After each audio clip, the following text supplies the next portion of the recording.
Бәріңе сәлем. Бір қамырдан хит болған конвертик бургер мен хот-дог дайындайтын боламыз.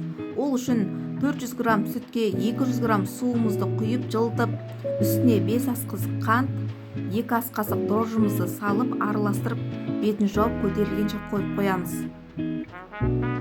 Апарасы көтергеннен кейін үстіне 1,5 шай қасық тұз, 1 жұмыртқа, 120 грамм су майымызды құйып, бір араластырып, үстіне 1 килограмм ұнымызды салып, жақсылап илейміз.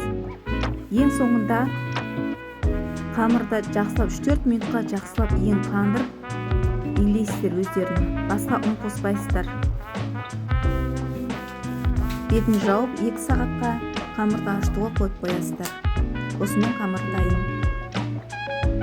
Бұл бургерді, хот-догты магазинге өткізіп, сіздер тапсаңыздар болады. Қамырымызды илеп болғаннан кейін керек заттарын дайындап, турап қоясыздар.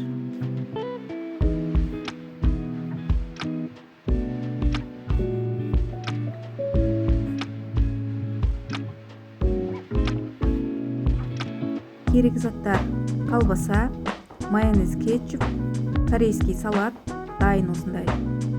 Сыр міндетті емес, сосиски, қияр, помидор, лист салата. Қиярымызды алып, қиғашша турап, бір тарелкаға салып, дайындап қоямыз. Помидор үлкен болғандықтан мен жартылай турадым. Егер де сіздер помидорларыңыз кішкентай болса, онда бүтіндей турайсыздар.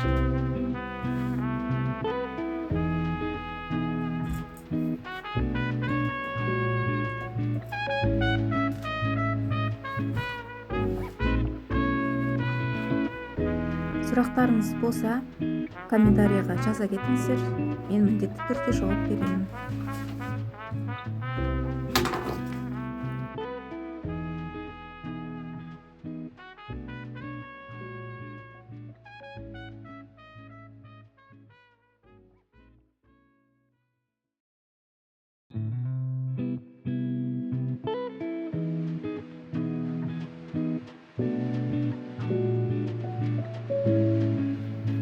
Бұл жерде сыр өз қалауларыңызша қоссаңыздар да болады, қоспасаңыздар да болады.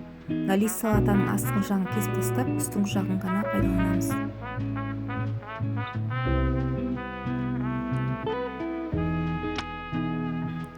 Осыдан кейін сосискімізді алып, бетіне пышақпен узор саламыз.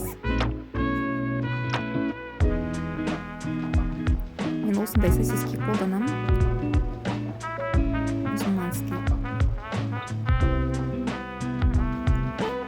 Осылай әдемілеп пышақпен салып, және сковородкаға екі жағын жақсылап қуырып аласыздар. Осы сосискилерді хот-догтың ішіне салар бұрын қуырып аласыздар екі жағынан. Осындай 2 узор салуды көрсеттім. Енді бір ыдысқа кетчуп, майонез салып араластырып, оны бургерге пайдаланамыз. Хот-догқа бөлек, мен кондитерский мүшекке кетчупты бөлек, майонезді бөлек салып дайындап қойдым. Оны көрсетуді ұмытып кеттім. Су майымызды құйып, жағып, ашыған қамырымызды алып, жақсылап аунатып, бөліктерге бөліп дайындайтын боламыз. Өрде мен 125-128 граммнан алдым. Ол менде үлкен болып кетті. Сіздер 100 граммнан алсаңыздар болады. Осылай екі түрлі мен көрсеттім. Хот-догтың осылай домалақтап нетсеңіздер болады біреусін. Екінші осылай бүктеп, конвертикті бүктеп, өнінен барып осылай домалақтасаңыздар болады. Оны бірден пештің табағына салып, бірден тындыруға дайындап қоясыздар. Осылай мен екіге бөліп алдым. Примерно деп, көз мөлшермен. Осынша болады деп. Бетін жауып тындыруға қоясыздар. Осы бірінші хот-дог осылай тынады. Тынғаннан кейін бетін жұмыртқамен майлап, үстіне күнжіт себесіздер. Пешімізді 200 градусқа қыздырып, осы хот-догты 200 градуста пісіріп аласыздар. Екінші өсіп тынған бургерімізді алып, оқтаумен домалақтап жайып, жақсылап домалақтап жайып аласыздар.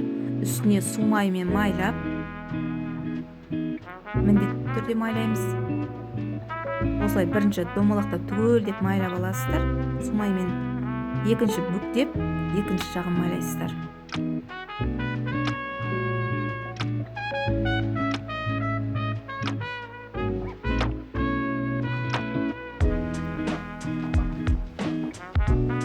Осылай бәрін сөйтіп шығасыздар. Және пергамент арасына ашып қоясыздар. Жұмыртқамен бетін майлап, жақсылап тындырып, бұны жарты сағатқа тындырып аласыздар. Майлап, жұмыртқамен бетіне күміжіп сеуіп, жаңа 200 градуста пісіріп аласыздар бұны да. Және суыған хот-догымызды алып, ортасын кесіп, бірінші қиярымызды салып, екінші сәбіз салатымызды саламыз. Үшінші сосискімізді салып, үстіне майонезімізді бөлек құйып, екінші кетчугімізді осылай әдемілеп жағатын боламыз. Осымен біздің хот-догымыз дайын.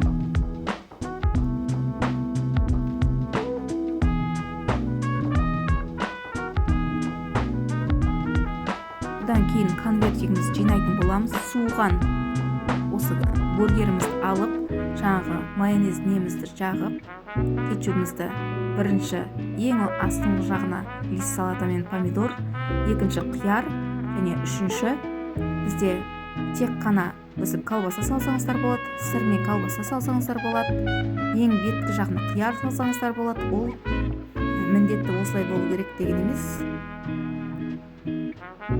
Өздеріңіз қалауларыңызша. Осымен бургеріміз дайын.